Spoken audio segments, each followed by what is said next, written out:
Je tenais tout d'abord à remercier le Salon Event pour leur accueil et la possibilité qu'on a à faire cette conférence ici.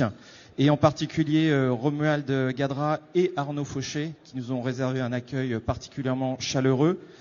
Je fais un petit clin d'œil aux Sympas aussi. Je sais qu'ils ont œuvré efficacement et discrètement pour la réalisation de cet atelier. Je remercie Frédéric Baudran aussi. Frédéric, tu peux te lever, tu peux faire un petit coucou parce qu'il a œuvré aussi particulièrement efficacement pour que ça se passe parfaitement bien. Et puis j'ai un petit mot à titre personnel aussi, une petite pensée pour Annie Kurdi qui aurait adoré être sur cet atelier aussi.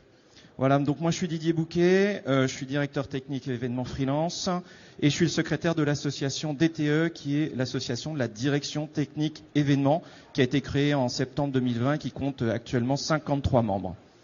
Nos invités, je vais commencer par Yann Métayer. Donc Yann Métayer, tu es président de l'ACEPS, donc qui fait de l'audit du Conseil d'études prévention en sécurité, prévention des risques au travail, conseil en sécurité incendie, tu es AP2 aussi. Tu fais de l'audit du conseil, comme on l'a dit, des plans de prévention, des documents uniques, des dossiers de sécurité. Tu as été membre de la commission centrale pendant 15 ans. Ce qui n'est pas rien, en effet. Et tu es surtout un des participants au groupe de travail de l'arrêté du 25 juillet 2022. Je enchaîne avec Fabrice Cousin, ingénieur spécialiste en structure métallique chez ICE, inspection contrôle événementiel, et un des participants aussi au groupe de travail de l'arrêté du 25 juillet 2022. Je finis avec Emmanuel Granier, à ma droite, ingénieur structure métallique aussi, spécialiste chez ICE, inspection contrôle événementiel. Voilà, bonjour à tous et bonjour à toutes, on va pouvoir démarrer.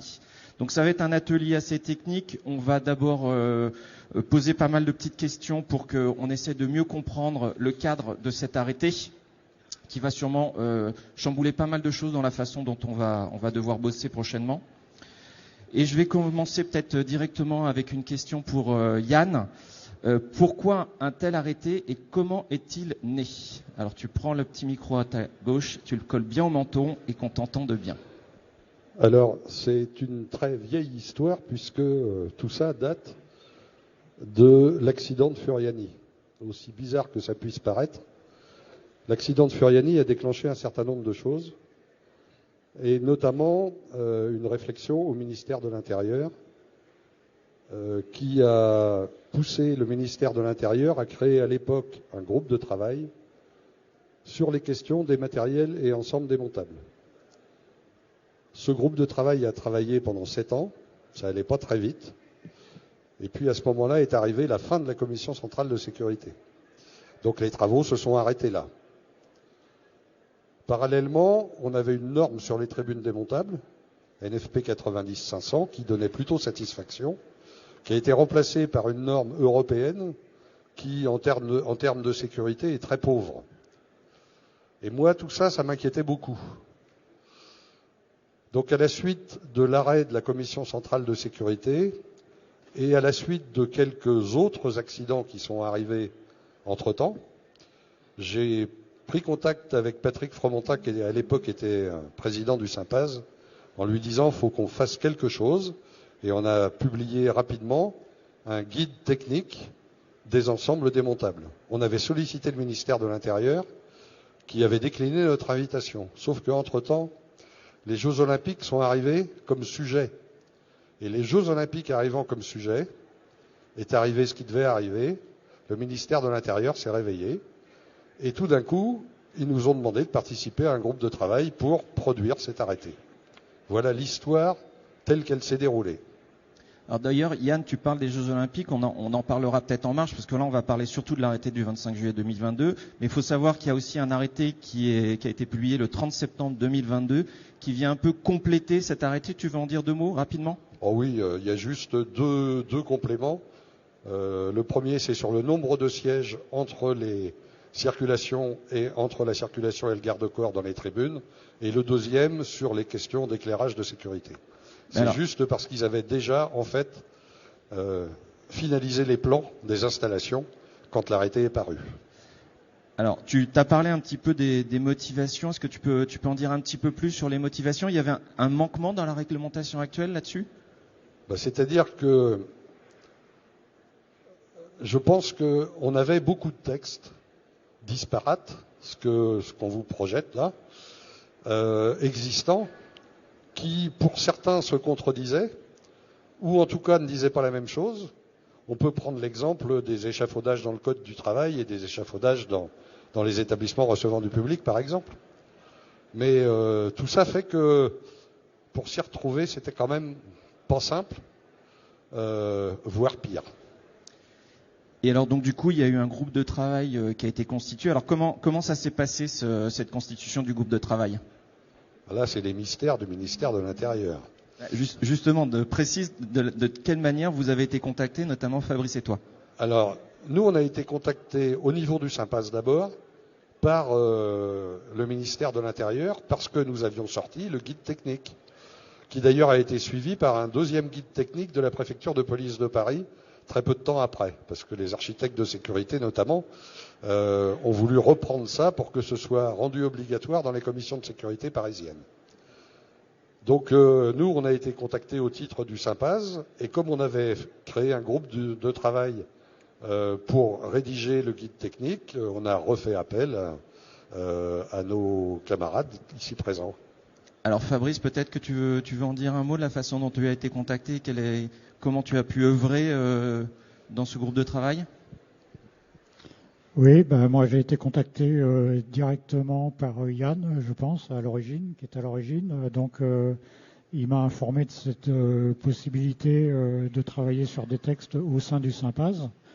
Donc j'ai accepté volontiers parce que dans notre métier de contrôleur, on a aussi besoin de règles pour vérifier que les installations sont bien conformes.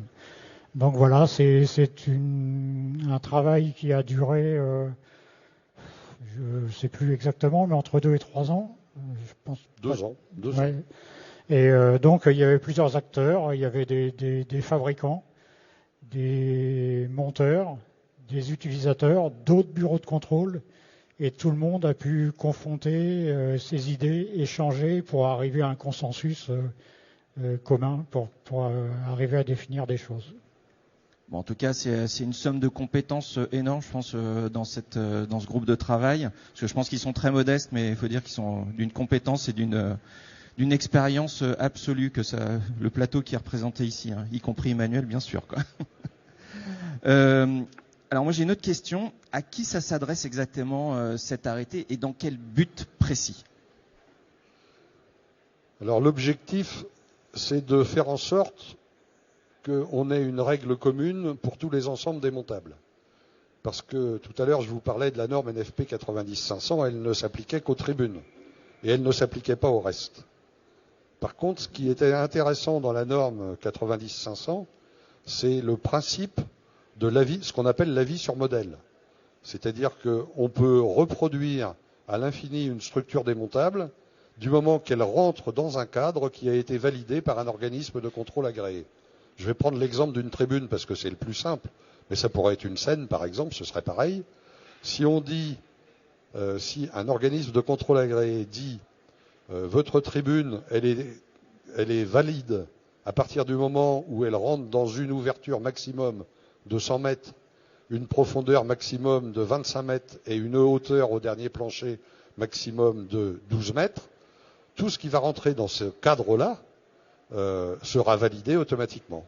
Il n'y aura plus qu'à faire une inspection sur site. Donc l'intérêt de ce système-là, c'est que ça fait gagner beaucoup de temps à partir du moment où on a fait le premier pas, où le fabricant a fait le premier pas, et le premier pas, c'est prendre contact avec un organisme agréé pour pouvoir obtenir cet avis sur modèle. Alors, je reprécise ma question. À qui s'adresse cet arrêté? Alors, l'arrêté, il s'adresse à la fois au fabricant, à l'installateur, à l'exploitant et à l'organisateur.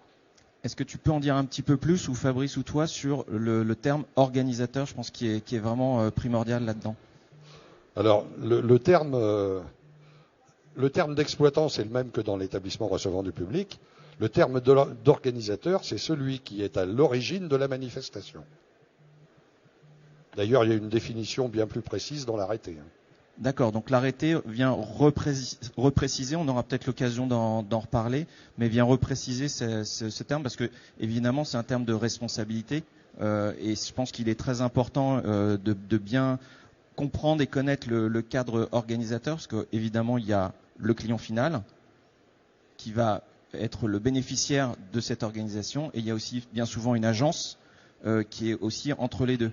Mais ça, je pense qu'on va sortir de ce cadre-là. Mais est-ce que tu as retrouvé peut-être dans le texte ? Oui, oui. Alors vas-y. L'organisateur, c'est la personne physique ou morale qui est à l'initiative de la manifestation ou de l'événement et en coordonne le déroulement technique et logistique.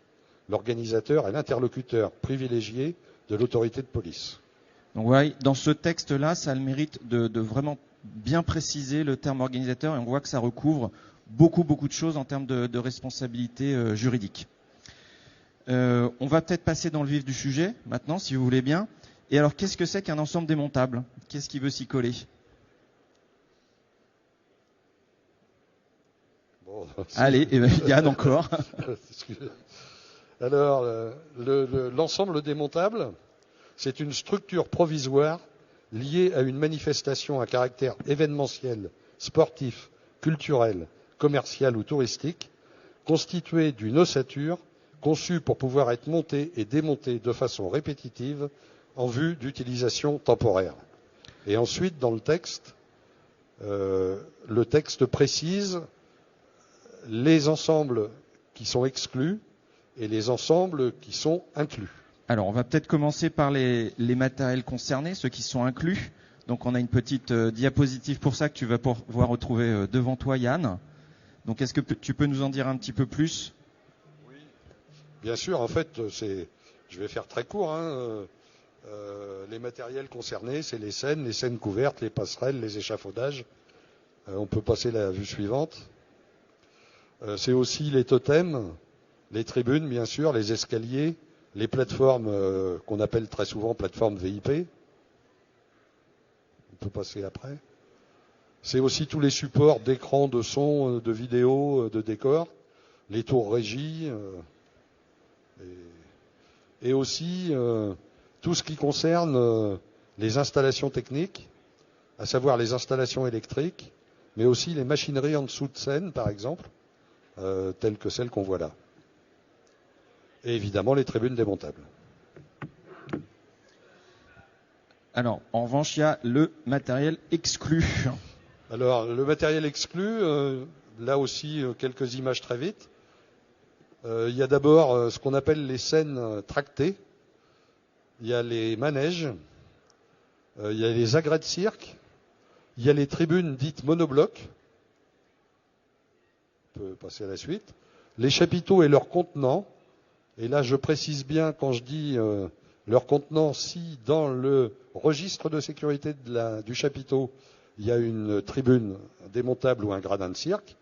Le gradin de cirque en question fait partie du registre de sécurité du CTS et donc, pour lui, le texte n'est pas applicable.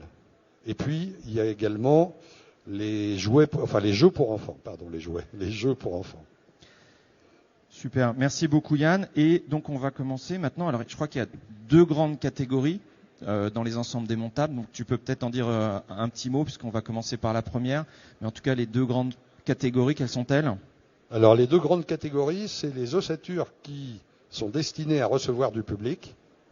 Et la deuxième catégorie, c'est les ossatures scéniques qui, par définition, ne reçoivent pas de personnes, sauf pour le montage et la maintenance éventuelle. Donc on va commencer tout de suite par les OP qui sont destinés à recevoir du public. Et donc, dans ces OP-là, il y a encore de la sous-catégorisation, c'est bien ça hein ? Alors en fait, il y a 3 niveaux de risque. Il y a les plus petits éléments qui sont limités par des hauteurs, 1m25 de mémoire calage compris. Et puis, il y a ensuite les ossatures moyennes, avec une hauteur de, je vous dis ça de mémoire, 6 1m20 à 3m50. Ah oui, 1m20 à 3m50. Et enfin, tout ce qui est au-dessus et qui est la voilà, c'est au-dessus de 3m50. risquée. Et on parle bien de hauteur de chute, c'est ça, calage compris. Toujours. Voilà, donc ça c'est important de bien dire ça. Après on a les équipements donc scéniques et c'est un petit peu dans le même esprit, je crois. C'est dans le même esprit, avec des hauteurs là aussi qui sont définies. Alors dans on a l'arrêté. l'OS 1 avec une hauteur max de 3,50 m, c'est bien ça. ça. L'OS 2 concernant les ossatures d'équipement scénique dont le point le plus haut est égal ou supérieur à 3,50 m et inférieur à 6,20 m. C'est ça. Voilà, on va faire un petit mémento là-dessus. Et après, les OS 3, qui elles sont supérieures à 6,20 m. C'est exact. Ok. La réglementation parle aussi de l'implantation. Je crois que c'est important. Et ça, je pense que c'est plus une question d'ingénieur. Et je pense que Fabrice pourrait peut-être nous en parler un petit peu plus. Parce qu'on parle de capacité portante, de la nature des sols. Qu'est-ce que ça veut nous expliquer un petit peu tout ça ? En fait, ça veut dire que quand on installe des fortes charges qui peuvent être sur des ensembles démontables, il faut avant tout s'assurer que le sol va pouvoir résister aux charges qui sont amenées. Donc, on a défini, on a discuté longtemps de la fameuse charge de 1 bar en dessous laquelle on ne faisait pas de recherche complémentaire.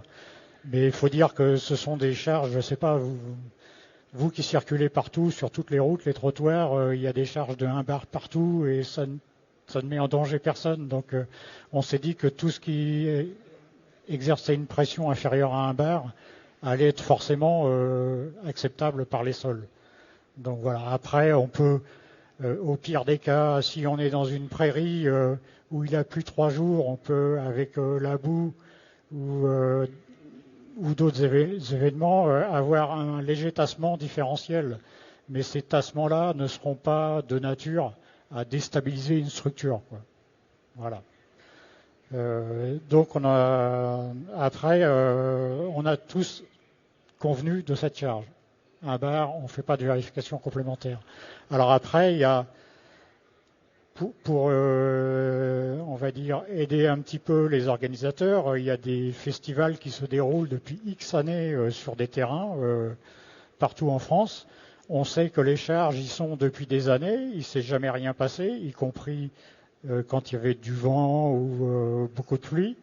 Donc on admet que des sites qui sont connus et utilisés depuis longtemps, on ne fait pas de recherche supplémentaire tant que les charges restent à la même valeur. Voilà. Donc ça fait partie du petit critère qu'il y aura en plus à vérifier à chaque fois qu'on installe dans un festival existant, quoi. Donc le texte, en fait, il dit bien soit en limitant la contrainte générée par la charge sur le sol des ensembles démontables de catégorie. Donc ça veut dire qu'en fait, on fait une étude de descente de charge pour vérifier qu'on est bien en dessous de 1 bar sur la répartition totale de l'ensemble. C'est bien ça ? Exactement, oui, c'est bien ça. On prend la charge ponctuelle. Si on a 10 tonnes, 10 tonnes, 1 bar, ça fait 1 mètre carré de répartition. Voilà. Donc ça veut dire que ça inclut des plaques de répartition éventuelles ou ce genre de dispositif ? Exactement, oui, c'est ce qui se passe. Quand on voit sur les grandes scènes, ils ont des embases, en fait c'est un socle qui fait 2 mètres par 2 mètres. En béton avec une ossature métallique en croix sur laquelle on vient planter les mâts des scènes. Alors, donc, et qu'est-ce qui se passe si on dépasse les 1 bar ? Si on dépasse les 1 bar, il faut faire une étude géotechnique. Et alors ça ressemble à quoi une étude géotechnique ? J'en ai déjà faite. Donc... ça a été une très très longue discussion parce que comme vous le savez peut-être, en France aujourd'hui on a un gros problème avec l'argile. Donc les entreprises spécialisées capables de faire des études géotechniques au sens du bâtiment sont complètement débordés et quand vous les appelez, ils vous donnent un rendez-vous dans 1 an. Donc évidemment, pour un événement, ça ne pourra pas marcher. Donc c'est pour ça qu'on a convenu que tous les systèmes d'études de sol sont possibles, à savoir aussi bien l'étude géotechnique, si on peut la faire, pourquoi pas, que les essais à la plaque et que pourquoi pas le pénétromètre. Mais en tout cas, il faut bien qu'on trouve une solution. Et l'arrêté, volontairement, ne définit pas la méthode. Il ne dit pas reportez-vous à la norme, je ne sais plus combien, sur les essais géotechniques. Bon, je pense qu'on a été complet. On va essayer d'aller assez vite pour pouvoir faire une session de questions-réponses après, parce que je pense qu'il va y avoir des questions sur ce type de sujet. On va parler un petit peu aussi de la charge verticale, de la charge horizontale et verticale, dynamique, de charge concentrée. de garde-corps, etc., etc. Tout ça, c'est dans l'article 10. Est-ce qu'il y a quelqu'un qui veut un peu nous faire un peu de traduction là-dessus? Oui, c'est relativement simple parce que en fait, comme à l'origine du texte du Sympaz, nous étions plusieurs bureaux de contrôle et nous utilisons nous tous des normes en vigueur dans le bâtiment. Donc on s'est dit, on va conserver les normes en vigueur dans le bâtiment. Ces normes-là imposent des charges sur les planchers, sur les garde-corps. Donc les planchers, un plancher qui reçoit du public, la norme elle est de 1988, c'est la NFP 0601. Elle vous dit une scène de spectacle c'est 500 km². Après il y a l'arrêté du 25 juin 1980 qui donnait des charges sur les tribunes aussi, équivalentes à 500 km² assis ou 600 km² avec des personnes debout. Donc on a repris en fait les valeurs qui sont dans les normes de référence à l'époque de la constitution du guide de Sympaz. Après, sur les garde-corps, c'est pareil, il y a une norme qui s'appelle la NFP 01012 qui est applicable à toutes les structures dont la hauteur de chute dépasse 1 mètre. Donc, à l'origine du texte, c'est 1 mètre la hauteur de référence. Et là, on vous donne un critère de remplissage des garde-corps pour pas qu'un enfant passe à travers, et on vous donne une résistance minimum de la rambarde qui est de 100 kg au mètre linéaire, et avec une charge ponctuelle verticale de 60 kg, il me semble. Et voilà. Donc après, on a rajouté ce qui n'existait pas dans la norme, c'est l'effort vers l'intérieur, parce que personne donnait de norme. Donc nous, on a dû prendre 30 kg au mètre linéaire en effort vers l'intérieur, mais en général, c'est pas dimensionnant. Donc là, il y a un superbe petit tableau, je crois, dans l'article 10, qui permet de tout bien vérifier en fonction de toutes ces charges et toutes ces contraintes. C'est bien ça, Yann, tu veux rajouter quelque chose? Oui, je voulais juste rajouter par rapport à la diapo qu'on vous passe là. Il y avait un flou terrible dans le 25 juin 80 et dans les normes sur est-ce que c'est à partir de 1 mètre, en dessous d'1 mètre, que le garde-corps est nécessaire. Donc on l'a écrit une bonne fois pour toutes.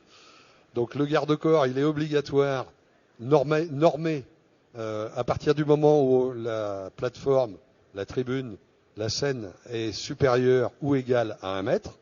Par contre, en dessous, on peut mettre n'importe quoi qui va être un signal visuel qui va permettre aux gens de s'apercevoir qu'il y a un risque de chute. Ce qu'on a représenté là avec les fameuses petites barrières blanches que vous connaissez tous et des jardinières. Donc, à partir du moment où vous êtes en dessous d'1 mètre, il n'y a pas de garde-corps normé obligatoire. Et évidemment, ça, c'est si on accueille du public. Non, c'est dans tous les cas. Dans tous les cas. D'accord. Ok. Et alors, sauf pour les scènes, j'imagine. C'est bien pour ça que j'ai rajouté la petite note face public, pas de garde-corps voilà. Pour les scènes. Ça n'a pas Super. changé, c'est aussi dans cet arrêté. Parfait. Au niveau des aménagements, donc c'est les articles 14 et 15. Là, on parle des planchers, des emmarchements, des rangées de sièges, des stations debout, etc. C'est à ce moment-là qu'on a un petit. Ouais, non, tu fais non.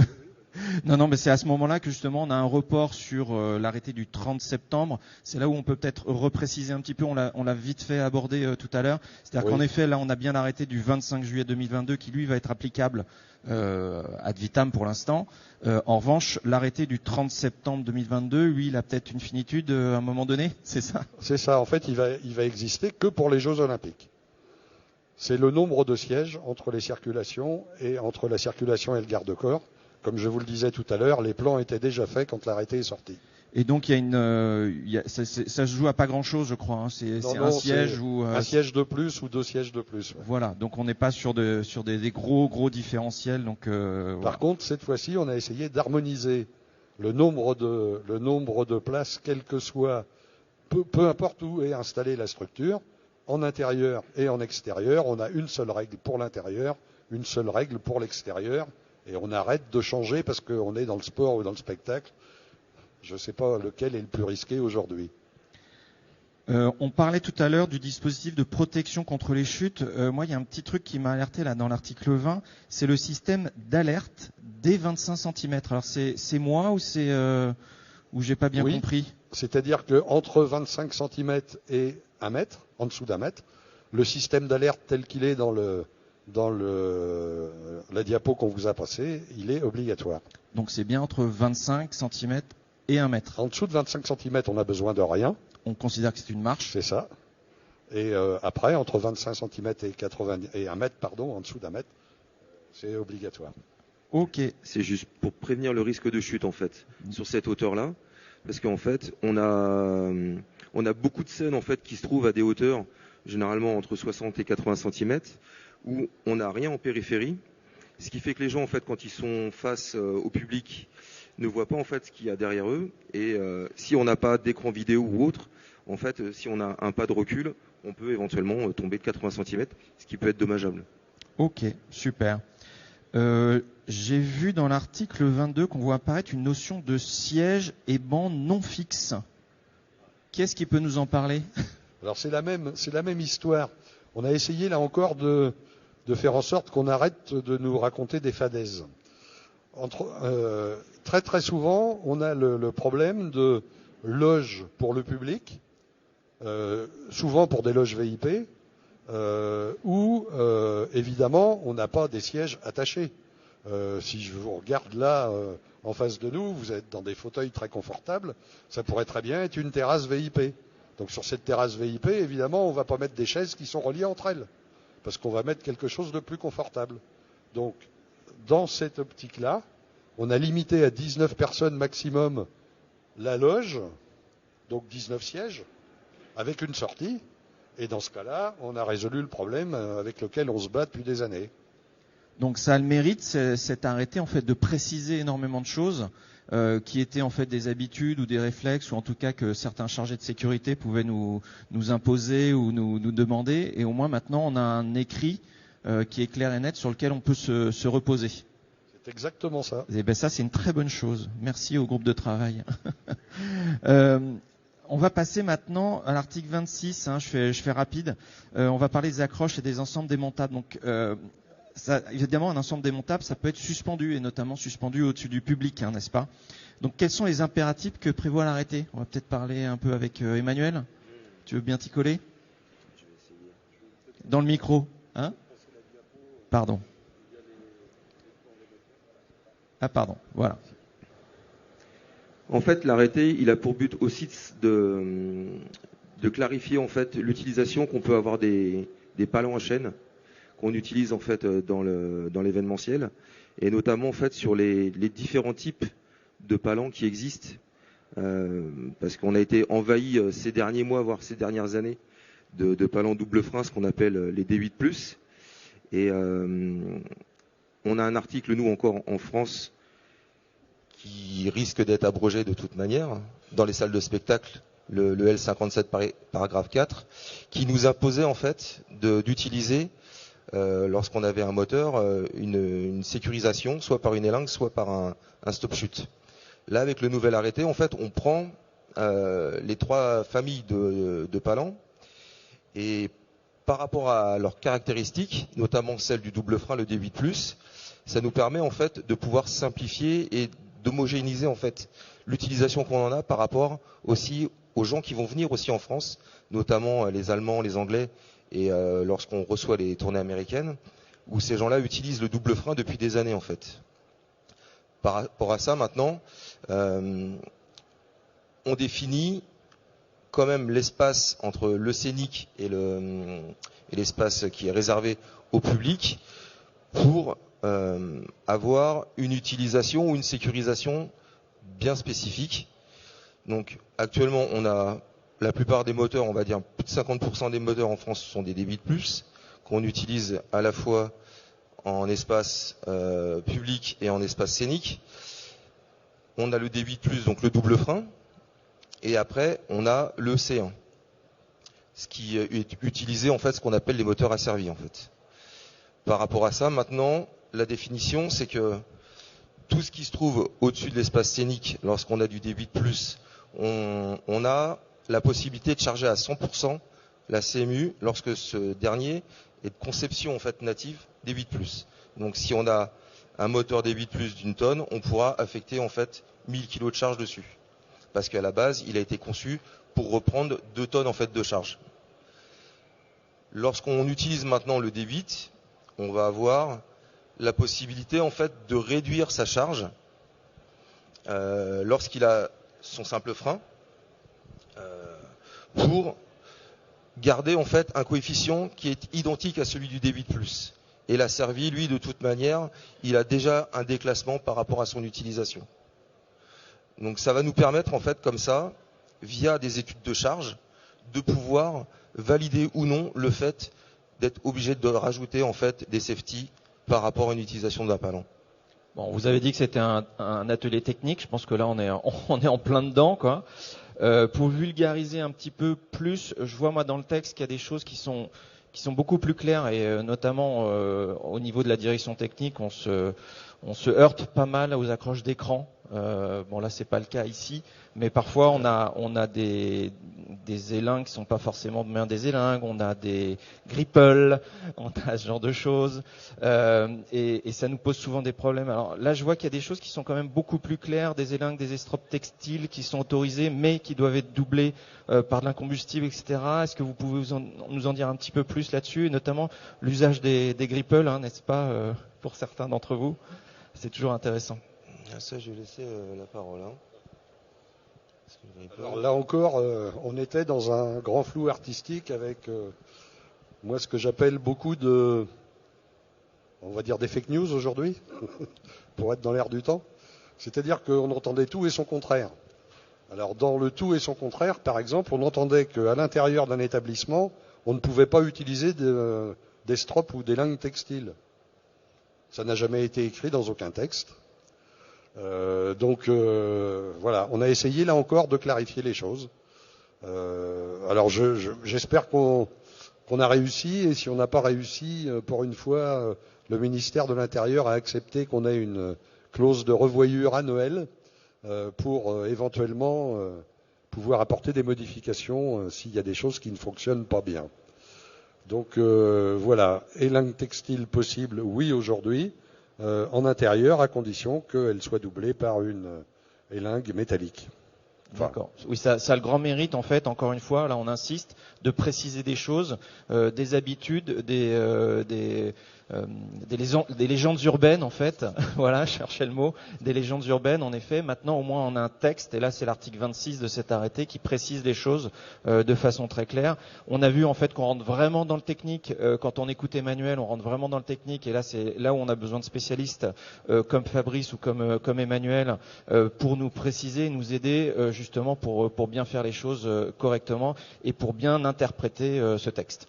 J'ajoute que par rapport à l'article 26, vous ne trouverez pas évidemment dans l'article les références à la norme allemande BGV, puisque un arrêté français ne peut pas faire référence à une norme allemande. C'est impossible.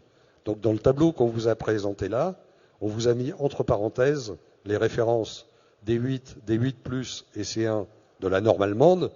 Vous ne les trouverez pas dans l'arrêté. L'arrêté, il reprend le texte de la norme allemande sans préciser les références des moteurs, parce qu'on ne pouvait pas. On va passer maintenant à l'article 28 concernant les passerelles. Ça, je pense que c'est important parce qu'il y a encore eu des accidents là-dessus. Évidemment, hein, tout le but de cet arrêté, c'est de prévenir les accidents. Je pense qu'on parle de Saint-Nazaire, entre autres. Est-ce que quelqu'un veut nous en parler un petit peu de ces passerelles et pourquoi elles sont occultées ? Alors oui, je peux apporter la précision. Pourquoi l'occultation ? En fait, l'occultation, elle est nécessaire pour que la passerelle ne devienne pas un lieu d'observation. Il y a eu un incident que nous a raconté un des architectes de sécurité de la préfecture de police de Paris sur un événement parisien où effectivement il y avait une passerelle qui traversait une route et comme il n'y avait pas de bardage, la passerelle s'est retrouvée généreusement surchargée, on va le dire comme ça, et heureusement l'organisateur s'en est rendu compte très vite et a fait circuler le public pour que ça ne dégénère pas, quoi. Mais on était dans l'incident, pas dans l'accident, tant mieux.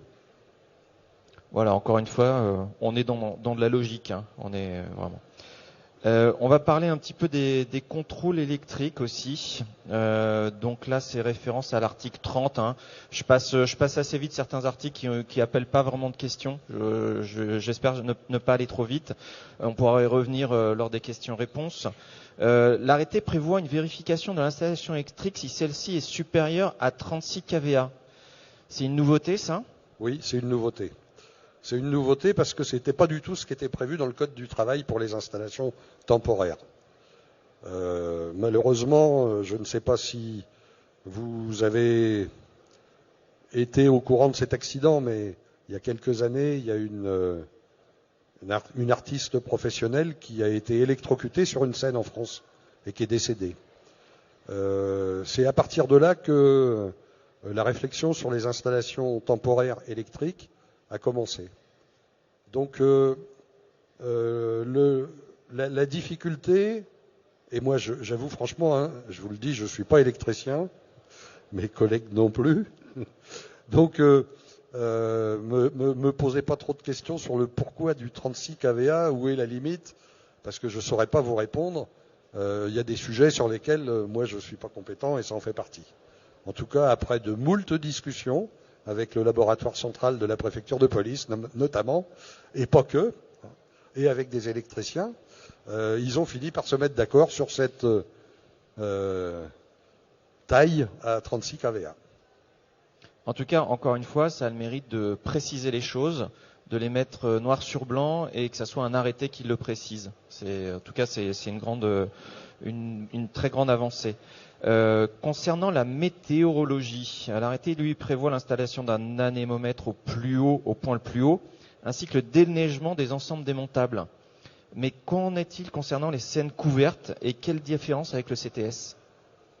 Alors d'abord, je rappelle que pour les CTS, le texte n'est pas applicable. Une scène couverte n'est pas un CTS. Une scène couverte, c'est une scène couverte. D'accord, donc là on doit bien faire la distinction, on est bien d'accord, on n'accueille pas de public. Dans un CTS, c'est un ERP, on accueille du public, alors que là on n'accueille pas de public. On est bien exactement ça. Okay. Donc après, l'histoire de la météorologie, c'est ce qu'on fait en plein air depuis des années. La seule chose, c'est qu'on a essayé de mettre ça, là encore une fois, de façon claire et précise pour arrêter les discussions infinies pour rien. Voilà. Donc il y a trois solutions. Bien collé contre Pardon, le voilà, quand on entend bien. Il y a trois solutions. Soit on prend un abonnement Météo France, ça a un coût. Soit on prend un anémomètre et c'est quelquefois plus simple. Et puis c'est tout, quoi. En tout cas, là, on reparle de l'organisateur qui doit s'assurer que les prévisions météorologiques permettent l'utilisation de l'ensemble démontable en toute sécurité. Hein, c'est marqué noir sur blanc et on reparle bien de l'organisateur. Tout à fait, puisque dans la notice technique du fabricant de tous ces produits, il doit donner les limites d'utilisation avec le vent. Donc une fois qu'on a la limite d'utilisation, l'organisateur sait ce qu'il peut faire. Ok. On va passer maintenant au titre 6, qui est le contrôle et la vérification et inspection. Donc ça, en principe, on avait une petite diapo. Et donc l'arrêté prévoit, moi je cite, le fabricant, l'installateur et les organisateurs sont tenus chacun, en ce qui le concerne, de s'assurer que l'ensemble démontable est conçu, installé et entretenu en conformité avec les dispositions du présent arrêté. À cet effet, ils font procéder au contrôle, vérification, inspection nécessaires dans les conditions fixées par le présent titre. Donc ça l'a fait peser quand même une lourde charge à chacun. Qui peut développer un petit peu sur ce thème-là encore ? C'est l'article 35 qui dit tout ça. Oui, en fait, ça redéfinit un peu voilà, le contrôle de conception. C'est en fait, on va vérifier en amont les plans et notes de calcul de solidité, stabilité de la structure. Donc c'est des documents qui sont établis par un bureau d'études en bonne et due forme. Donc ce qu'on appelle le dossier technique, ça comprend les plans d'exécution. Donc on verra tout sur ces plans-là, y compris les assemblages. Quand on a des mâts assemblés entre eux, on verra si les pièces de connexion ont bien été vérifiées pour que les efforts transitent du niveau 2 au niveau 1, par exemple. Et donc le contrôle conception, c'est tout à fait l'examen du plan et de la note de calcul. On vérifie que la structure est capable de résister aux efforts qui vont lui être appliqués, que ce soit du vent, de la charge de personnes ou des équipements scéniques sur le toit quand il s'agit d'une scène couverte. Donc voilà. Alors ça c'est le premier point. Donc il y a un premier avis qui est émis par un organisme agréé ou un bureau agréé pour vérifier que tout est conforme à la réglementation, qu'il n'y a pas d'erreur dans les calculs. Et voilà, donc ça c'est un premier avis, c'est l'avis de conception. Alors après, il y a une petite nuance, c'est que on peut très bien avoir aussi des avis sur modèle. Donc c'est ce dont parlait Yann tout à l'heure. Quand on a un type de tribune, alors en fait le modèle ça s'applique plutôt sur des tribunes. Quand on a un type de tribune, on va avoir des notes de calcul et des plans qui vont décrire, on va dire, un maillage d'une tribune. On va dire qu'il y a une maille tous les 1,80 m dans le sens frontal et des portées de ferme de 3 mètres dans le sens face lointain. Et dans les plans et notes de calcul, on définira la limite d'utilisation et on vérifiera qu'avec cette limite-là, la tribune résiste bien aux charges des personnes dessus, avec les efforts sur les garde-corps éventuellement, et aux efforts de vent qui sont appliqués sur la tribune. Alors dans deux cas, un cas tribune à vide et un cas avec tribune avec des personnes dessus, parce que les critères peuvent être différents. Donc voilà, c'est deux contrôles de conception différents en fait. Ce qu'il faut voir, c'est qu'il y a des avis sur modèle, et comme disait Yann tout à l'heure, l'avis sur modèle, il est fait une fois pour un type de structure. Et après, tant que la structure qui est montée répond à cet avis sur modèle, il n'y a plus d'avis sur le dossier de conception puisqu'il a été fait à la base. Voilà. Alors qu'un contrôle de conception d'un dossier d'une scène qui est monté juste une fois, eh ben on va le faire qu'une fois, et sauf si bien sûr la même scène est remontée l'année d'après, ce sera le même dossier, donc il n'y aura peut-être pas d'avis à donner. Mais voilà, c'est la nuance entre les deux contrôles de conception et avis sur modèle que je pense qu'il fallait préciser un petit peu. Yann, tu veux de la compléter, même façon, on a encore essayé de faire en sorte que les terminologies soient claires. Donc, dans l'arrêté, on parle de contrôle de la conception, de vérification du montage et d'inspection en exploitation. Parce que sinon, on est confronté à ces problématiques-là tous les jours, on ne sait plus de quoi on parle, quoi. Donc là, on a essayé encore une fois d'éclairer. Donc il y a la phase vraiment en amont sur la conception, contrôle de la conception. De contrôle de la conception. Donc ça se travaille avec l'organisateur en amont, sur plan, etc., etc. Donc en relation directe avec le bureau qui va s'occuper de tout ça. Et après il y a avant l'ouverture. Vérification du montage. Qui est une autre chose, c'est-à-dire qu'on a fait le montage, c'est installé, on est tous d'accord, on a installé selon les plans.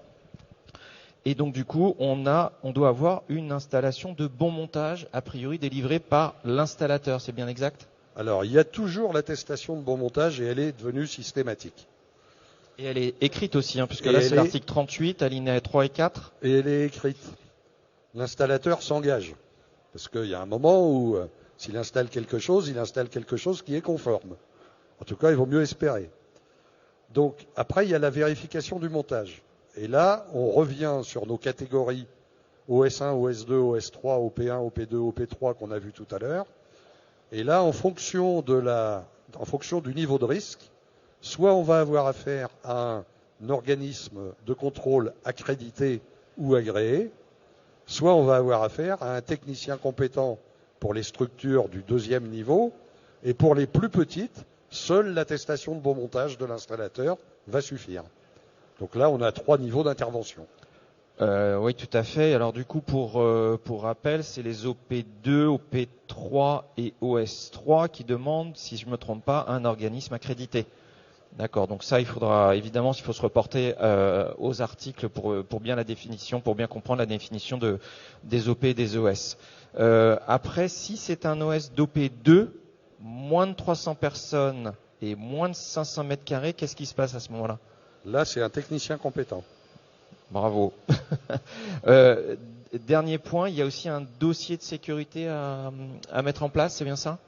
Alors, le dossier de sécurité, en fait, c'est là aussi quelque chose qu'on faisait réellement sur les événements. C'est-à-dire que le dossier de sécurité qu'on a déposé en préfecture ou en mairie pour obtenir l'autorisation d'ouverture, on va le compléter par tous les éléments qui sont liés au contrôle, à la vérification et à l'inspection. Ça fait le dossier de sécurité de la manifestation. Et on y ajoute les notices techniques des fabricants.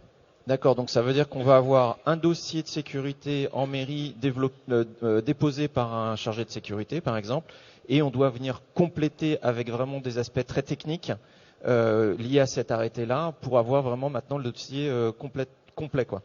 L'idée, c'est qu'on ait le dossier complet sur site, de façon à ce qu'en cas de contrôle ou d'inspection par un organisme d'État habilité à le faire, commission de sécurité par exemple, on puisse lui fournir l'ensemble des documents. Mais c'est ce qu'on fait déjà dans la réalité. Et après l'ouverture, qu'est-ce qui se passe une fois que c'est ouvert? Après l'ouverture, il y a ce qu'on appelle l'inspection visuelle. Et l'inspection visuelle, elle ne nécessite pas d'avoir un organisme de contrôle agréé ou un organisme habilité. Elle nécessite simplement qu'un technicien puisse faire l'inspection pour voir qu'il n'y ait aucun désordre avant la réouverture au public, quand par exemple on joue pendant 8 jours, tous les jours, avec un nouveau public et le même show. Ok, très bien. Alors justement, on parle de rigueur, on va parler des accréditations et d'impartialité et d'indépendance concernant les organismes de contrôle et vérification de l'inspection. Donc là, le texte, il dit l'accréditation de ces organismes, l'accréditation de ces organismes de contrôle doit être délivrée par le COFRAC, le Comité français de l'accréditation, ou par tout autre organisme, là je cite, d'accréditation équivalent signataire de l'accord multilatéral pris dans le cadre de la coordination européenne des organismes d'accréditation. Mais qu'en est-il actuellement, à aujourd'hui, au 17 novembre? Combien d'organismes de contrôle ont-ils été accrédités? Y a-t-il un délai prévu pour tout ça? Il y a un délai. Alors, je vais répondre parce que ils sont en plein dedans, c'était la question qui fait mal. Donc, après, Fabrice va donner son avis puisque c'est lui qui s'en occupe chez ICE. Mais le principe, si vous voulez, c'est qu'aujourd'hui, il faut qu'on avance. Donc, dans un délai d'1 an après la parution de l'arrêté, on peut continuer à travailler comme on travaillait avant avec les organismes de contrôle qui ont les agréments dits A1 et D. Donc, ça va parler aux gens qui font ça tous les jours, mais l'accréditation, c'est un temps certain pour la mettre en place.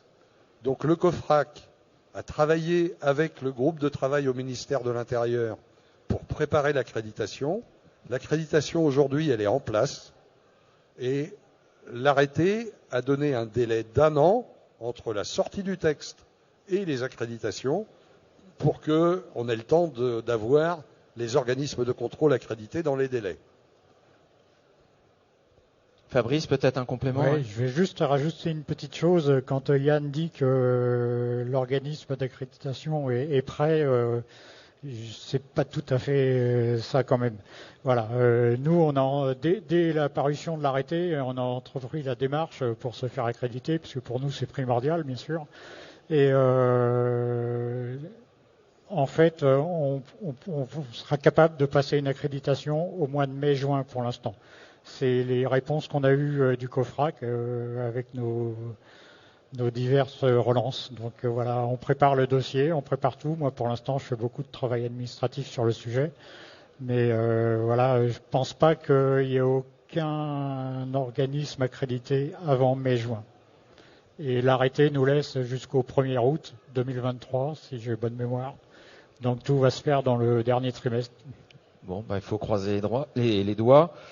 Concernant les techniciens compétents, c'est un peu en complément. En effet, il est mentionné des techniciens compétents pour effectuer des inspections et des contrôles. Mais eux-mêmes, comment vont-ils être formés et par qui et quel est le public visé? Alors le public visé, c'est a priori un public de techniciens. Par qui vont-ils être formés? Le Sympaz a déposé un dossier de validation de compétences pour ces techniciens compétents. Et le Sympaz s'est engagé auprès du ministère de l'Intérieur à former les formateurs. Donc les organismes de formation seront accrédités. Je sais pas si non, là on peut pas dire accrédités, c'est pas le bon terme. Seront habilités. Habilités, voilà, merci. Seront habilités et on s'est engagé nous à former les formateurs de façon à être certain que tous les formateurs aient le même discours et que le support de cours ne varie pas. Le support de cours, là, on est en train de finir de l'écrire. Voilà. Il est quasiment prêt.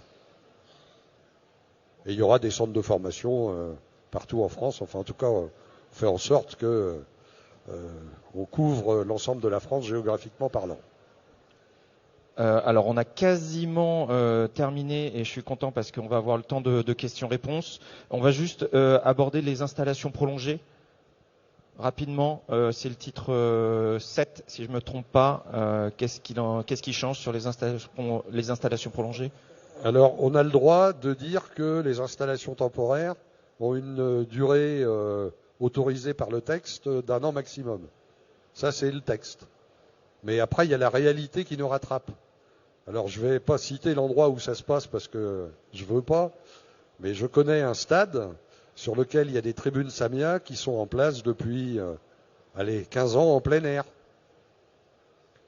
Sans aucun contrôle. Elles sont là. Et elles ont été contrôlées une fois. Donc, on a essayé de coller à la réalité en disant, si on prolonge la situation, eh bien, tous les ans, on va refaire une vérification du montage par un organisme accrédité ou agréé. Bon, le temps qu'on remette la première slide est dans le bon sens, parce que là on voit le mode présentateur. On va pouvoir commencer les questions-réponses, à moins que vous ayez d'autres points à préciser. Je pense qu'on a balayé quand même assez rapidement l'ensemble de l'arrêté, enfin des deux arrêtés d'ailleurs. Donc on va demander à Monsieur Frédéric Baudran.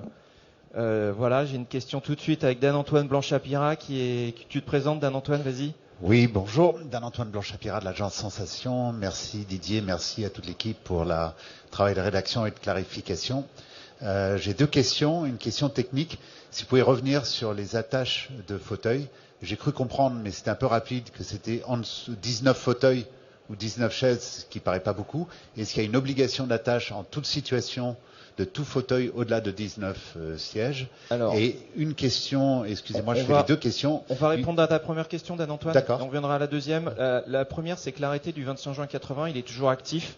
Donc la M18, il est toujours actif. Donc l'attache de siège, elle est toujours active. Mais en effet, il y a une dérogation, et c'est ce que précisait Yann, concernant une tribune où on peut avoir des loges VIP. Vas-y Yann. Oui, en fait, c'est l'idée de dire qu'on peut avoir des loges VIP et que ces loges VIP, à partir du moment où elles ont des espaces délimités pour 19 personnes maximum, donc 19 sièges, les sièges, à ce moment-là, ne sont pas attachés. Donc il faut juste, pour compléter ce que tu disais à propos de la M18 et du L57, paragraphe 4, dont on a parlé tout à l'heure également, il faut savoir que le ministère de l'Intérieur s'est engagé pour que, au mois de décembre, c'est là, on attaque les 15 articles de l'arrêté du 25 juin 80 qui maintenant posent problème vis-à-vis de cet arrêté, de façon à ce qu'ils aient une rédaction commune. Et donc ça va se faire, on attaque au mois de décembre. Donc au-delà de 19 sièges, dans une salle il y a 30 sièges, ils doivent être attachés. C'est pas tout, c'est pas alors, tout à fait ça. La M18 ne dit pas ça. La M18, la M18 du règlement ERP, lui, il s'applique toujours, donc il ne dit pas ça. Donc la M18, c'est lui qui te dit qu'il faut que tu attaches les chaises par rangée, par colonne, avec 16 maximum, 8 contre un mur, etc. Ouais. Donc celui-là, il est toujours bon. Il y a juste une dérogation sur les OS, les OP, pardon. Mais la M18 fait partie des articles qui vont être modifiés. Bon. Est-ce que ça répond à ta question, Dan-Antoine? Pas tout à fait, puisque on est clairement en situation parfois c'est pas très clair. Il y a 50 sièges dans une salle. 300 mètres carrés, il y a de la place. Est-ce qu'elles doivent être attachées ou pas? Il y a des lieux qui ne les attachent pas, qui refusent. C'est obligatoire. Ouais. C'est l'arrêté du 25 juin AM18 qui l'oblige. Donc ça, que tu ailles dans les hôtels où ils te disent on fait toujours ça comme ça, c'est niet, c'est obligé d'être attaché. Après, en effet, si tu crées un petit pôle, un club VIP qui est fermé, etc., sur un OS, c'est ça, Yann, on parle bien d'un ensemble démontable. Donc une tribune, quelque chose comme ici, tu vois. Les OP, pardon, excusez-moi, pardon. Les OP, merci. Donc si tu es sur une OP, sur un ensemble démontable recevant des personnes, du public, là tu as le droit de faire des petits carrés avec 19 sièges maximum, donc fermés, avec une issue de secours de 0,90 m dans ce cas-là. Voilà, une UP. Là tu as une dérogation, tu as le droit dans ce petit ensemble fermé, avec une petite ouverture quand même de 90 cm, tu as le droit d'avoir 19 sièges maximum. Donc c'est mais ça réservé reprend aux privilégiés des VIP. au privilège des VIP. Après, rien ne t'empêche de faire plein de petites loges si tu le souhaites. Ouais, ok, merci. Deuxième question, concernant la responsabilité, vous avez mentionné la définition, et je voudrais quelques précisions si vous avez. L'organisateur responsable est celui qui est à l'origine de l'événement. Alors, est-ce que c'est le donneur d'ordre? Est-ce que c'est l'agence? Et quelle est la responsabilité des professionnels, directeurs techniques? Alors je vais renvoyer la question volontairement. Qui est à l'origine de la manifestation? Nous, en général, décide? c'est un client, mais qui nous confie. Voilà. Oui, Ça mais y est. toi, La réponse est Dan-Antoine, arrivée. Voilà. Le Toi, client. Dan-Antoine, tu n'as pas décidé de faire l'événement. Voilà. Tu accompagnes. Mais nous un sommes client. le sachant à vos côtés. C'est ça. Exactement. Donc, il y a un client, il y a une agence et il y a un directeur technique. Donc, Et un on bureau est de d'accord contrôle. que, excusez-moi, si un jour on va devant le tribunal, les trois seront convoqués, on est d'accord. Maintenant, qui est le donneur d'ordre? Le donneur d'ordre, c'est le client. À vous, agence, et à vous, directeur technique derrière, de faire en sorte que tous les critères de l'arrêté soient respectés. Mais ça n'empêche que la responsabilité est bien celle du donneur d'ordre. Ça ne pouvait pas être autrement. Le système juridique français fait qu'on ne pouvait pas sortir de là. D'ailleurs, dans le CTS, ça faisait partie des choses quand on faisait signer les extraits de registre des CTS. On demande bien l'organisateur, et l'organisateur, en effet, ça a toujours été des débats, mais en principe, l'organisateur est le client final et le payeur. Si je peux me permettre de... C'est bien ça, Yann, je ne dis pas de bêtises. Une autre question, monsieur, présentez-vous. Bonjour, je suis Hervé Lance, directeur technique chez Creative Spirit. Je voulais savoir, j'ai deux questions, et je voudrais savoir si cet arrêté du 25 juin 2022 va prendre le 25 juillet, on fait tous l'erreur, c'est 25 juillet. Le 25 juin, c'est 1980. Voilà, le 25 juillet 2022 va prendre le dessus sur le 25 juin 80. Non, très clairement non. L'arrêté du 25 juillet 2022 ne traite que des ensembles démontables. Et c'est ce que je vous disais tout à l'heure. On va attaquer les modifications du 25 juin 80 pour qu'il y ait une cohérence entre les deux textes le mois prochain. Donc en fait, c'est un complément au 25 juin 80. C'est exactement ça. Il ne s'agit que des ensembles démontables et de rien d'autre. Donc, nous, en tant que directeur technique, on va avoir à gérer le 25 juin 80 plus le 25 juillet 2022. Donc, c'est deux textes qu'on va devoir faire cohabiter, sûrement avec... alors d'ailleurs, il y a un petit point qui est important, c'est qu'à la fin de cet arrêté, on retrouve une adresse mail, si je ne me trompe pas, parce que pour l'instant, cet arrêté, il a vocation à vivre, à voir comment on peut l'appliquer, comment il fonctionne, et dans l'arrêté... donc que vous trouvez évidemment sur Légifrance, vous avez une adresse mail sur laquelle vous pouvez faire des commentaires pour pouvoir éventuellement le faire évoluer. Parce que typiquement, ce que vient de dire Yann, évidemment, là, on a des contradictions par rapport à la M18. Donc du coup, comment on fait vivre la M18 par rapport à cette particularité sur lequel Dan-Antoine a mis le doigt? Voilà, c'est typiquement ce genre de questions qu'on peut poser. J'ai une deuxième question, juste sur la norme D8+, pour les moteurs à double frein. J'ai pas bien saisi le coefficient de sécurité. Donc j'ai bien compris que l'utilisation était imputée de 50%, c'est-à-dire que si on a un moteur d'une tonne, on peut lever que 500 kg. Ça j'ai bien compris, mais par contre je n'ai pas compris le coefficient d'utilisation x2. Qu'est-ce que vous appelez coefficient d'utilisation x2? Alors, le coefficient d'utilisation, c'est la la charge qui est donnée par le constructeur du palan. Donc lui, il vous dit, j'ai un palan qui tient 1 tonne. Il tient 1 tonne. Il est éprouvé pour 1 tonne. On fait des épreuves à la mise en service et après des épreuves périodiques, mais il est vérifié pour tenir 1 tonne. Donc si on a un palan D8 qui n'a pas de double frein, on va lui rajouter le fameux coefficient de 1,5. Donc c'est-à-dire qu'un palan D8 de 1 tonne, on pourra lui mettre maxi 500 kg. Alors qu'un palan D8+, il est déclassé par le fabricant, puisque sa carcasse et son moteur peuvent fonctionner pour 2 tonnes, mais il sera affiché 1 tonne. Ah, c'est-à-dire qu'en fait, il est déjà déclassé par le fabricant. C'est Exactement. pas nous qui déclassons le Exactement palan qui fait 1 tonne. Donc, quand on a un D8+, on sait qu'il est déclassé par le fabricant, donc on n'applique pas de coefficient. Si on a un D8, c'est fois 0,5. D'accord. C'est le vocabulaire natif, en fait. D'accord. C'est pour ça Et ton qu'on dit coefficient d'utilisation x2, alors? Qu'est-ce que tu entends là par ça? C'est ça, le x2, je comprends pas alors la question. En fait, j'ai bien compris que ton palan en D8+, il est déjà déclassé, c'est-à-dire qu'en fait, le moteur, il est donné pour 1 tonne, mais le fabricant, il l'a construit pour monter 2 tonnes. Oui. D'accord? Moi, la question que je pose, c'est est-ce que je peux accrocher 1 tonne ou est-ce que je dois encore appliquer un coefficient? Non, sur le D8+, il n'y a pas de coefficient à appliquer. Le D'accord, coefficient il est a été déjà- appliqué par le fabricant. Il est déjà donc, déclassé par on le n'applique fabricant. rien. Le D'accord. seul coefficient qu'on applique, c'est sur le D8. D'accord, ok. Voilà, Merci. je vous en prie. Merci beaucoup. D'autres questions? J'en vois une là, madame.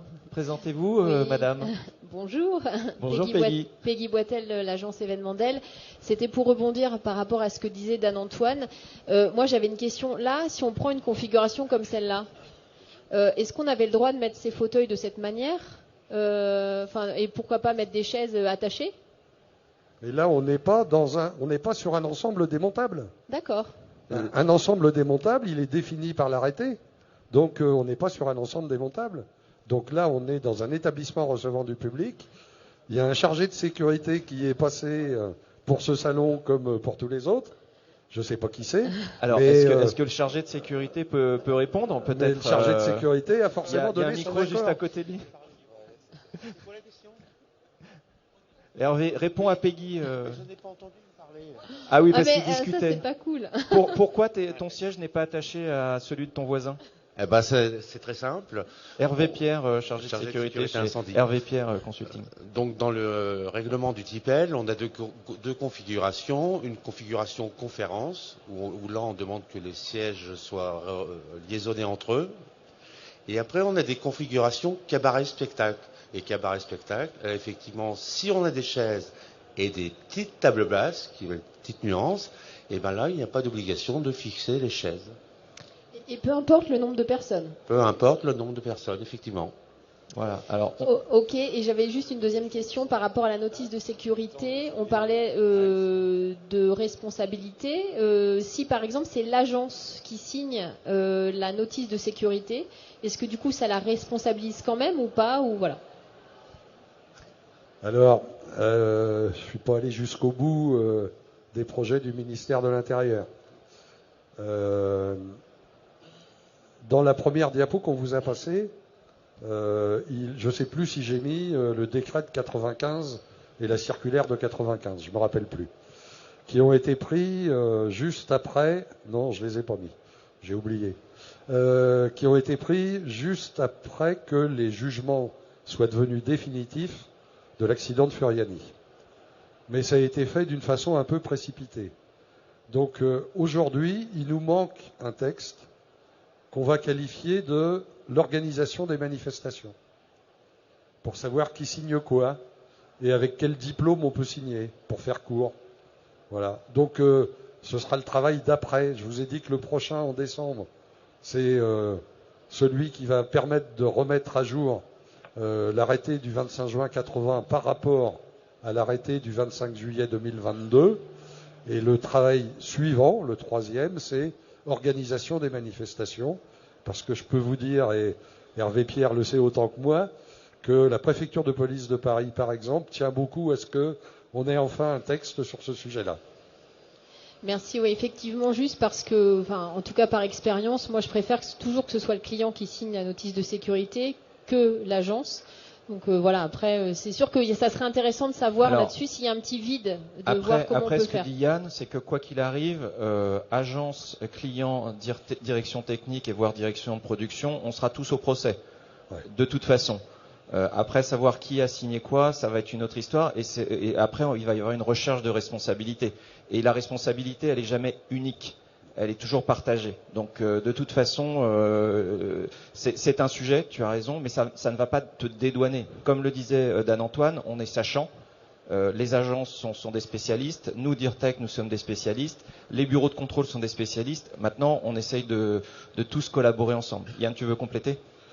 Moi, je vais vous répondre par rapport à une notice de sécurité. Personnellement, je trouve qu'il est normal que la notice soit signée par le chargé de sécurité qui en a reçu la délégation de signature de l'agence. Alors après, oui, mais il ça, peut y avoir toujours le cas. Après, on est deux à signer. Hein. Oui, très bien. Et je finirai pour pas monopoliser la parole. Comme je parle au nom de l'événement, ça serait bien, je ne sais pas s'il est envisagé à un moment ou un autre qu'il y ait une intervention ou que vous puissiez faire parler de tout ça qui est très très intéressant auprès des agences membres.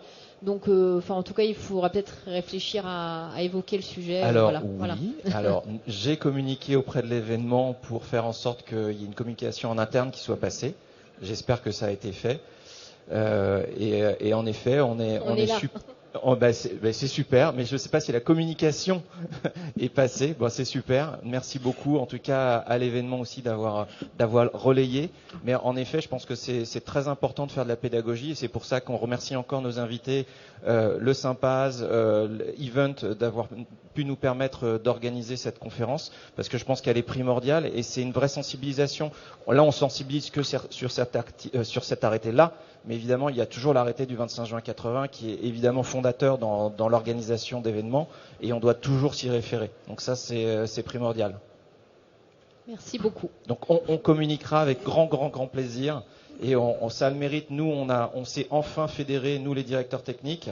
Donc du coup, on pourra parler aussi d'une seule voix sur ce genre de projet et c'est pour ça qu'on a réussi à monter cet atelier et je pense que c'est important de continuer. J'ajouterais juste une toute petite précision. Moi, j'avoue franchement que depuis l'histoire de Furiani, elle me réveille encore. Hein. La nuit, ça me réveille encore. Ce qui m'a beaucoup choqué, parce que c'est à partir de ce fait-là que je me suis vraiment intéressé au droit.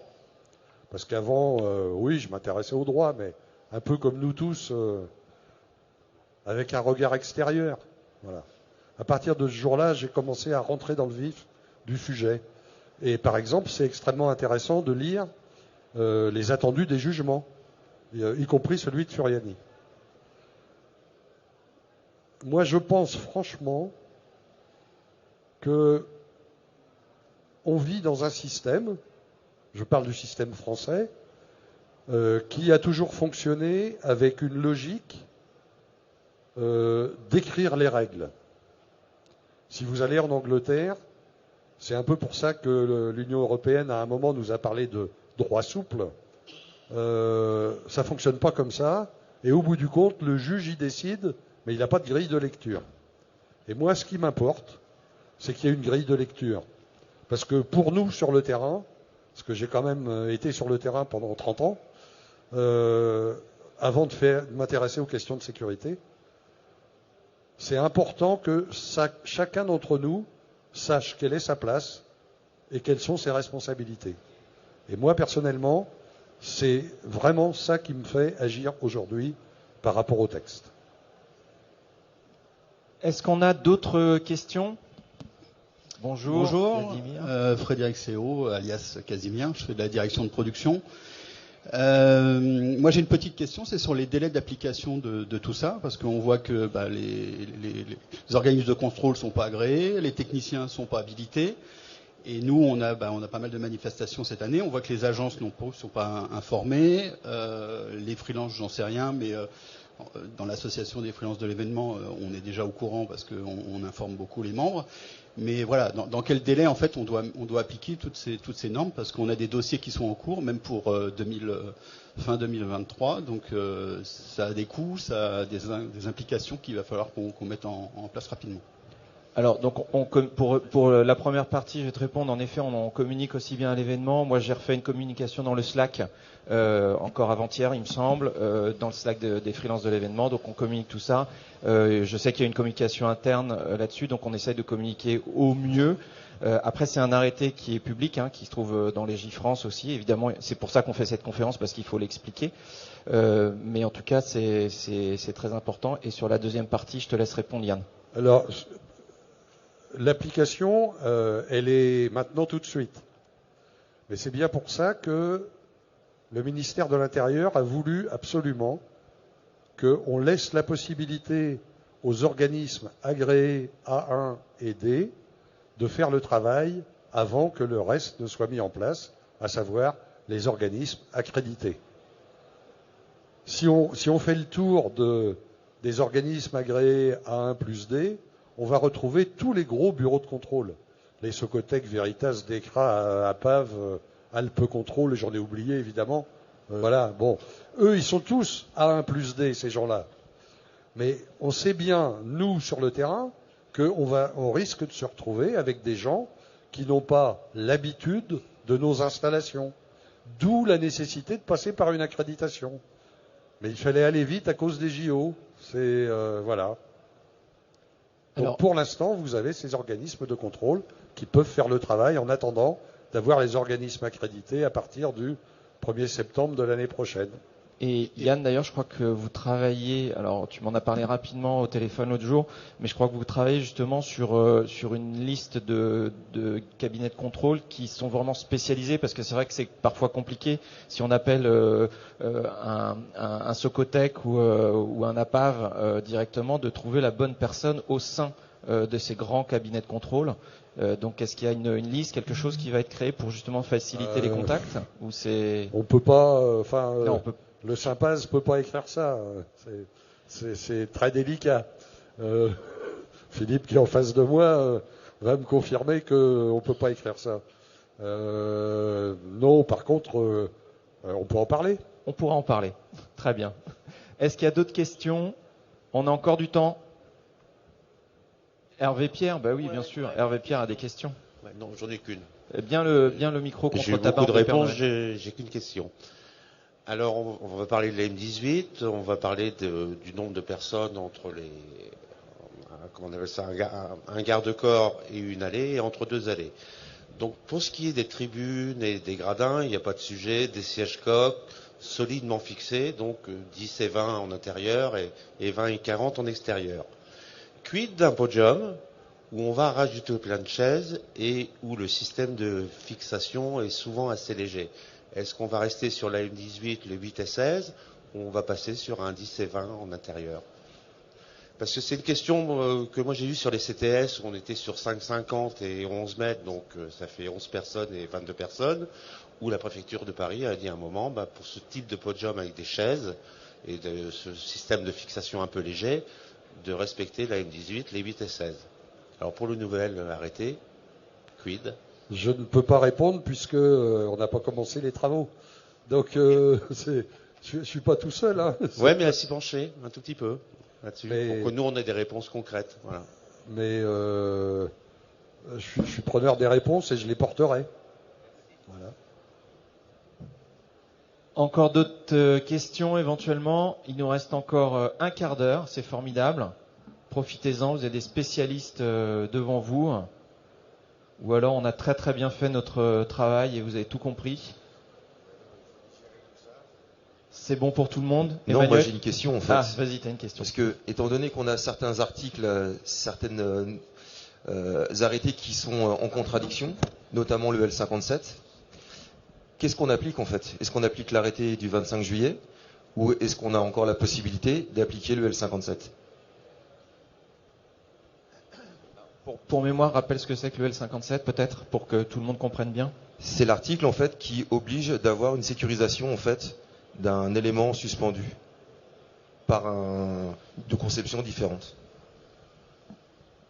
Alors moi j'ai tendance à dire que tant que les modifications du 25 juin 80 ne sont pas faites, on va se retrouver confronté à la décision de l'exploitant de l'établissement, puisque c'est lui qui a la responsabilité de la sécurité du public dans son établissement.